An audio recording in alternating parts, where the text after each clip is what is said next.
Have you ever pondered the signs in Matthew 24 and what they might truly signify? Matthew 24, an intriguing chapter in the biblical narrative, holds significant importance in the Christian faith. It has been the source of much debate, speculation, and, unfortunately, misinterpretation over the centuries. A number of individuals, driven by their understanding of the signs in this chapter, have made bold, yet erroneous predictions about the end times. Notable examples include William Miller in the mid-19th century, C.T. Russell in the early 20th century, and more recently, Harold Camping in 1994 and 2011. These predictions, despite their sensational nature, were all proven incorrect. The signs in Matthew 24, contrary to these predictions, refer to a historical event, the destruction of Jerusalem in AD 70. So let's dive into the signs in Matthew 24 and discover their true meaning. Matthew 24 is filled with vivid signs, each with profound implications. Let's walk through them one by one, in the order they were presented, and explore how they were fulfilled within 40 years of Jesus' discourse. First, Jesus warned of false prophets who would come in his name, claiming to be the Messiah. This prophecy was indeed fulfilled as many self-proclaimed prophets emerged, leading many astray in those tumultuous times. Next, he painted a picture of wars and rumors of wars. History attests to the fulfillment of this sign. The Roman Empire, the world power of the day, was embroiled in numerous conflicts, both within and beyond its borders. There were revolts, power struggles, and external threats that kept the region in a constant state of unrest.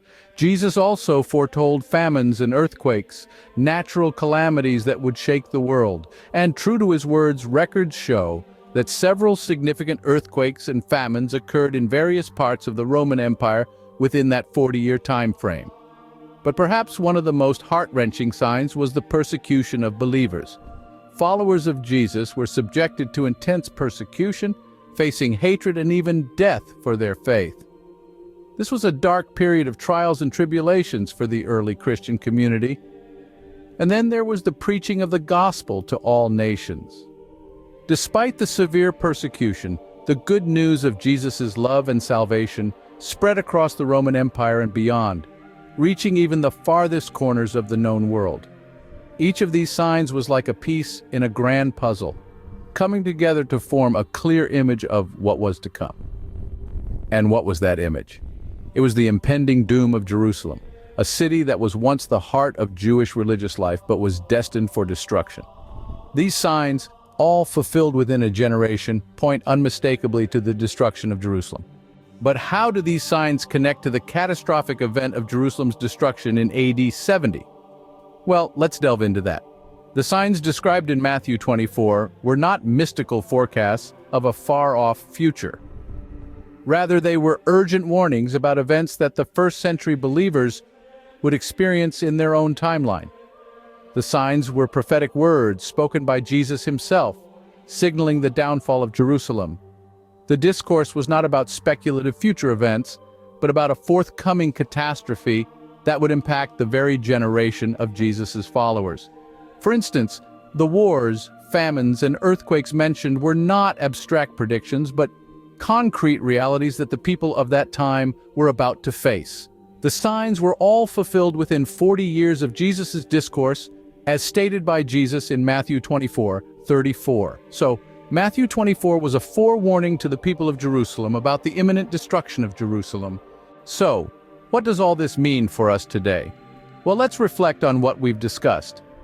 We've explored the signs mentioned in Matthew 24, signs that many have misinterpreted as prophesying the end times. Instead, these signs were closely linked to an event that took place within the same generation of those hearing Jesus' words, the destruction of Jerusalem in AD 70. These signs, from false prophets to wars and rumors of wars, all came to pass within 40 years of Jesus' discourse. This emphasizes their relevance not to some distant future, but to the first-century listeners. It's important to remember this context when reading Matthew 24.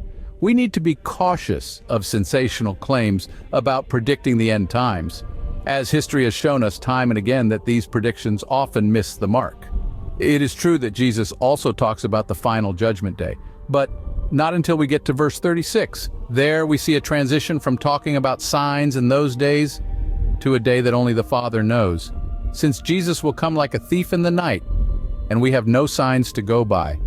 The rest of Matthew 24 and 25 teach us to always be ready for Jesus' return. That way, it doesn't matter if he comes back today or 1,000 years from now, we will be ready. So, do not listen to those who keep claiming the signs are right for Jesus' return, because there are no signs, and as I said earlier, only the Father knows when Jesus will return.